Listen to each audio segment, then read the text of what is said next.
Hikaru. Of course, he's in business mode. He knows it's a race, and okay, they're off. It's all about the mouse skills now. Yeah. And it's the scotch. Wow, something that Wesley knows a lot about. You mentioned this on previous days, Robert. Something happened here? What's going on with Hikaru? Why? He is annoyed about something. Yeah. Maybe he's annoyed at facing the scotch. I mean, it's not something he gets to see every day. Wesley So has played this, even in classical events at the elite level, so it can't be a complete surprise. But bishop d3 here, that's not something we're used to seeing. Oftentimes, white pushes the c-pawn to kick the knight out of the center. But bishop d3, I think this is an Armageddon surprise. Yeah, also Hikaru launching the first surprise. Black's knight coming into the center, maybe not the recommended antidote. Normally, black kind of creates a pin on the e-file with the queens. A lot of awkward tension there, lots of theory, of course, but both players trying to get out of that theoretical battle now. This is far from anything we've seen between these two before, at least in this tournament. He has a bunch of options. He can just take the pawn, as he finally has done, but I think he needs to make these moves quickly. That's what Hikaru did so well yesterday against Magnus. It didn't quite work out, but he was playing instantly in most turns, and what Hikaru Nakamura says usually is the best advice. Play good moves quickly rather than the perfect moves slowly. I think Wesley needs to take that advice right now. And okay. And that's what he was thinking about, David, because this is an interesting option. He takes advantage of the fact that Hikaru did not capture with the bishop, developing a piece, or recapture that pawn with the queen, and he is attacking that d5 knight. Black's king is still in the center. Now one can be like, wait a second, Hikaru can pin that bishop. A very tempting option. You move your queen to e7 because white's king is also in the center. But that is when Wesley says, I don't care. I'm going to go castle on the right side of the board, and now, sure, come on, pick up my bishop, and watch out for your king in the center. Rook e1 pins and wins. The queen falls, and this is the idea that Wesley was looking at. He took his time to pick up that pawn on d6. He took his time to go for the most combative option with the bishop to e4, and we see the drawback with this move. Hikaru says, I'm ready for a fight, doesn't care about that pawn in the center, develops his bishop, stops white's king from getting to safety. And this position is not easy to figure out. So Hikaru made a very interesting last move, but look at the pawns in the center. Even if you don't take it right away, because that does give black time to maybe give the king a check, maybe bring the rook towards the center and go after white's undeveloped camp, I feel like that's a long-term problem. And for Hikaru, it's not going to be easy to solve. And I think that's exactly what Wesley needs, to keep pieces on the board, keep the problems there. And he says, let me just grab the pawn right away. No issues from Wesley So's perspective. He's going all out, and I love it. Of course, the king is still stuck in the center, but not for long. David, he can look at an idea of going long castle. Castle on the other side of the board, but again, that will come with its own set of dangers. Yeah, he's not just looking at it. I think he's going to go for it, Tanya, and it's more out of necessity than anything. That white king is never castling kingside. The bishop cuts across the board like a razor there. Queen and the rook have to get out of the path. I think it's just a little bit too slow. It's a little bit too slow indeed. And, okay, he speeds things up by attacking that white queen. But the white queen will happily slide back. The bishop will sit on this nice central post that we've highlighted, and white's king should still feel relatively cozy, comfortable on the queen side. But he can't react anymore. He's a pawn down. The onus, the burden is on him. And he's down more than 5 minutes now, of course, which doesn't help at all. Okay, he's activating his queen, Hikaru. Nice move there. Very logical. And for at least one move, white cannot castle on queenside, because watch out for that a2 pawn. It will be hanging if white decides to get his king safety at this point. So currently, kings are still in the center. Black is threatening to castle kingside on the very next move, and white's king still struggling there. So there is some compensation as long as Hikaru can make sure that the king doesn't get to safety. How much can you go wrong but still keep it within manageable bounds? And, okay, wow, it did suggest pawn to a3. Stockfish, the best move, giving over 1 point advantage for white, simply because white's one pawn up. And Wesley does eventually find the best move, but it did come at the cost of nearly 5 minutes on the clock. Long, long think. And now Stockfish saying, OK, black has a bunch of moves. Maybe the best is to push black's central pawn forward. These guys are so good. They keep playing the best move. But is it enough? It still thinks, Stockfish, that white has the advantage. Who knows? But Hikaru won't even look for a mate. He'll take the draw and get out of here. And that variation was scary enough for Wesley So to retreat his knight. But that's a really sad move to play. Not only have you put the knight on a terrible square, but you've also got in the way of your idea of castling queenside. Get that pesky bishop out of c4, and the 93 protects c2, so you are more likely to castle queenside because your bishop on d4 protects the b2 pawn, the knight protects the c2 pawn. I feel like Wesley has done some really nice maneuvering here, but Hikaru reacting very quickly as well, playing for the attack. Yeah, playing for the attack. So now these black bishops are really getting their money's worth. They're really doing a good job. This is a nasty pin. But if Wesley gets a move or two to shuffle into the corner, he'll feel very, very safe now. And, OK, Hikaru has that luxury. It's only 1 minute in it. Can he whip up an attack? Can he get those black rooks active? Big questions here to answer for both sides. This one could go either way on the board, on the clock. Still advantage Wesley, but not by much anymore.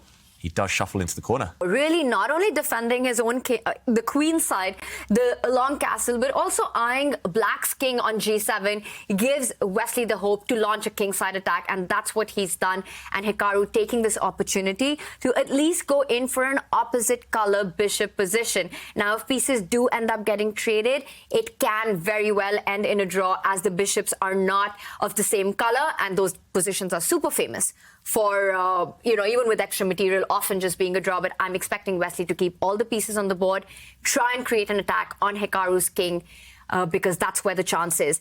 White's bishop cannot be challenged, and that's the key. Your queen jumps onto g5, you hit that pawn on g7, you're already threatening a mate in this position. Wesley looking for an attack. Yeah, and Hikaru looking very proud of himself, nodding his head there. This last move, a very clever one. I really like it. Just putting his pawn on f6, just neutralizing any threats that the white bishop can create against the black king. Once those threats have been neutralized, Hikaru can go about the job of just trading off the rooks, trading off the queens. There we go. One set of rooks have parted from the board. If the rooks and queens disappear, very likely to be a draw. Still not over, but opposite color bishops. Only one good thing in Wesley's back pocket. He's up a pawn. And where is that pawn? It currently sits on b2. So at some point, he's going to push that pawn to b3 and spring free a passed pawn.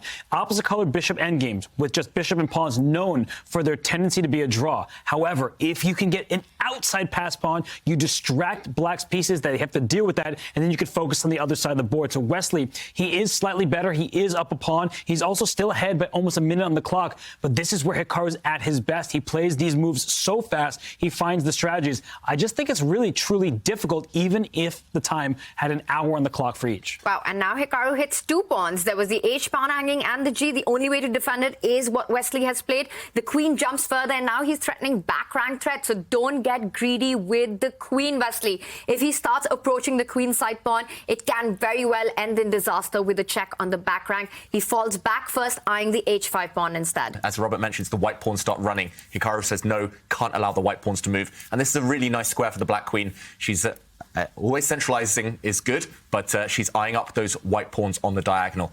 And very, very difficult for Wesley to actually make progress. He can move his bishop around, but the white king not entirely safe.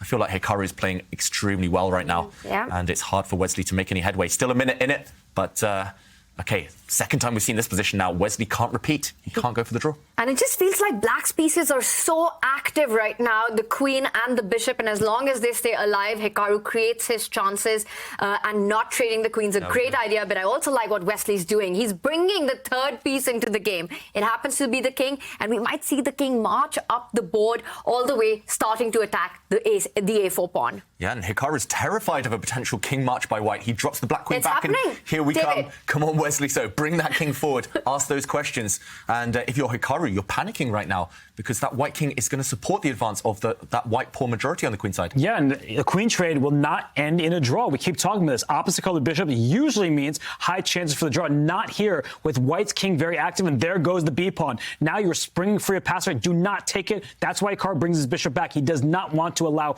connected pass pawns. But look at Wesley so inching in with the queen. Next, his king is coming up to b4. He is kicking black's pieces back, and I feel like he has great winning chances. I was going to say, yes, Hikaru, come on, bring the black king forward. Bring the black king forward on the king side. But he's just waiting now. But the waiting game is not going to help too much. Suddenly you're getting overwhelmed on this queen side. It's 3 pieces against 2. Black's king is just an innocent bystander here. And does Wesley take another pawn? Take it.